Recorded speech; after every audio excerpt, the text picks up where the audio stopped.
Welcome back to Eat the Elephant. This is episode 3. If you don't know what Eat the Elephant is, this is a series where I'm going to be breaking down music theory in a way that is easy and possible for everyone to understand.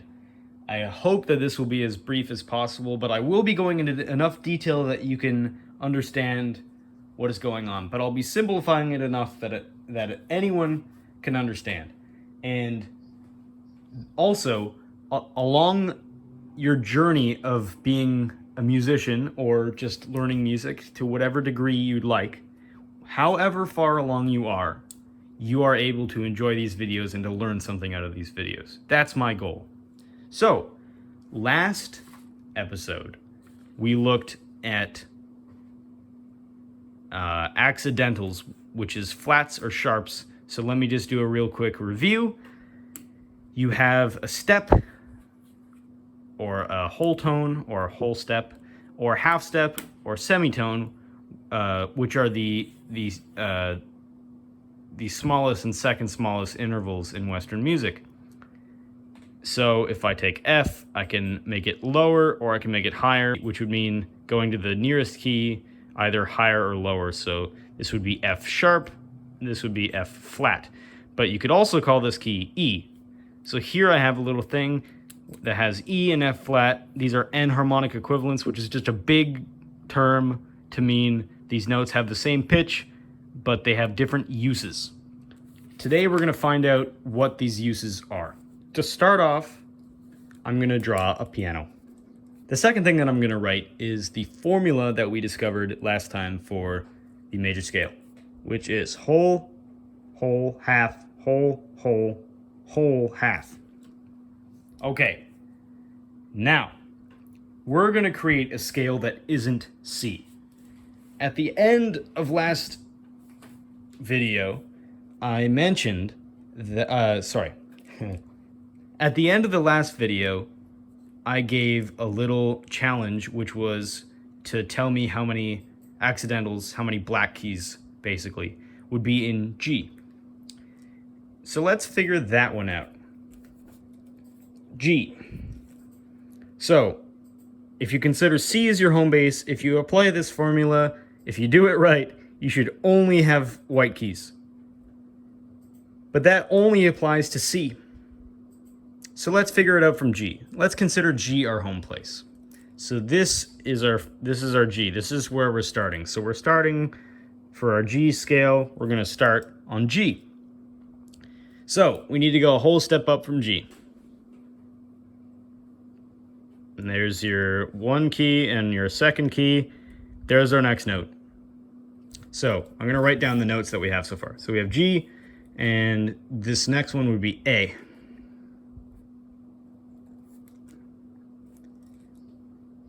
Now we go up, so we're on A, we have to go up a half step. Sorry, we have to go up a whole step from A. There's a black key here, so here's our next key, which is B.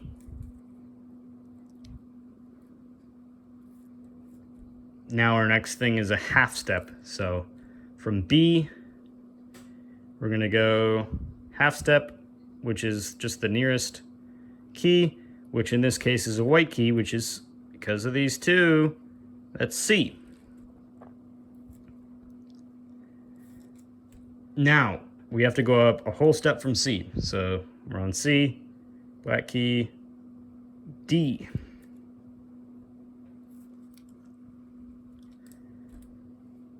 C, oh, sorry. Now we have to go another whole step up. So from D,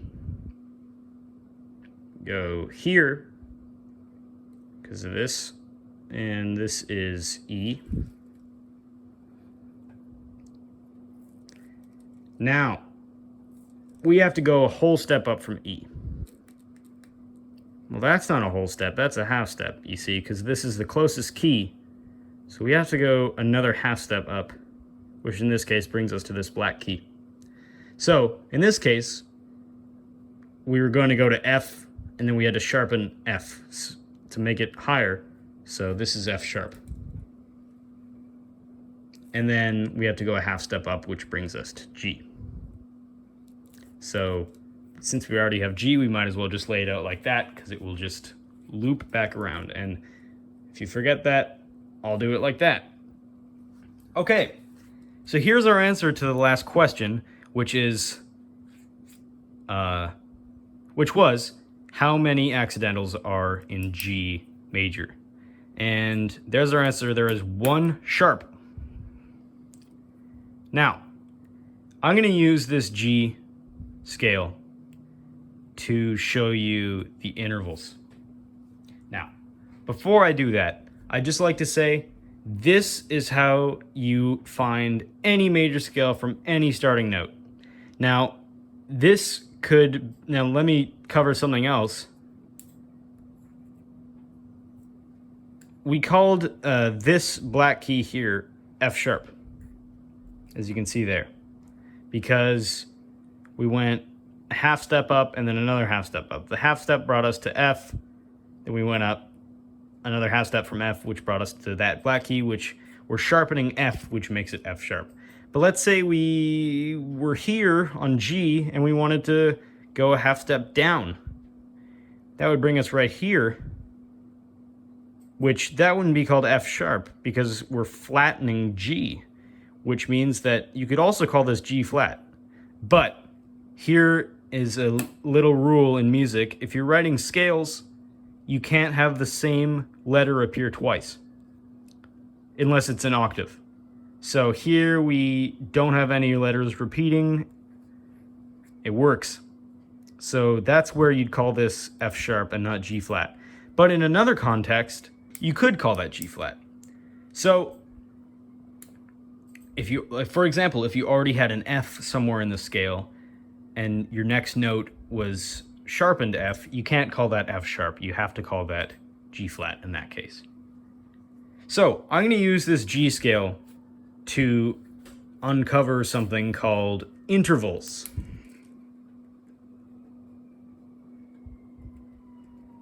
So, intervals. First thing I'm going to do is I'm going to write G. G is our first interval. So, there's a few names you can give G. You can call it a first or 1. It can be called the tonic because things are at rest. And you can call it the key because something that's written in G major is in the key of G. So if you have the G scale, the G major scale, it will be the key of G.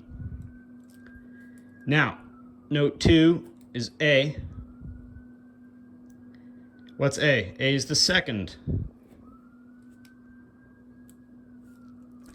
You can also call this if this is the tonic, this is the supertonic. I like this word a lot. You don't have to memorize this. It won't really come in handy to you ever. Next note is B. This is called the third because it's the third note in the scale. There is another name for this, although I won't get into that. C is the next one, which is the fourth. You can call this the subdominant.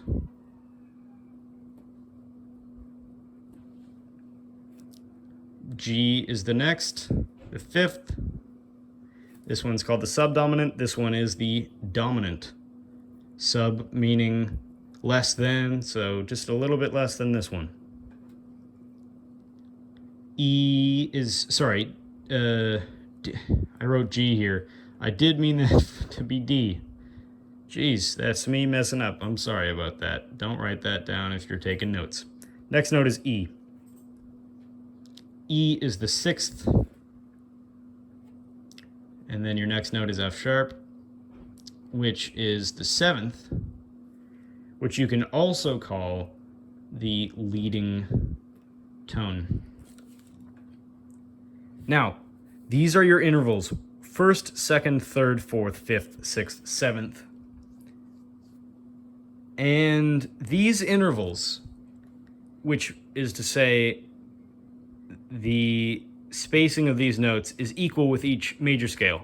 As you can see by this formula, the way that you get these intervals from your starting point is by applying this formula. And so all of these intervals will be the same in distance to each other, no matter what scale you use, because of this formula. So in every major scale, you'll have a first, you'll have a second, you'll have a third, you'll have a fourth, you'll have a fifth, a sixth, and a seventh. And that is all for this video. Thank you for watching.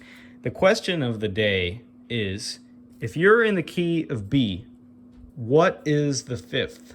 Now, in the last one, you didn't have all the information.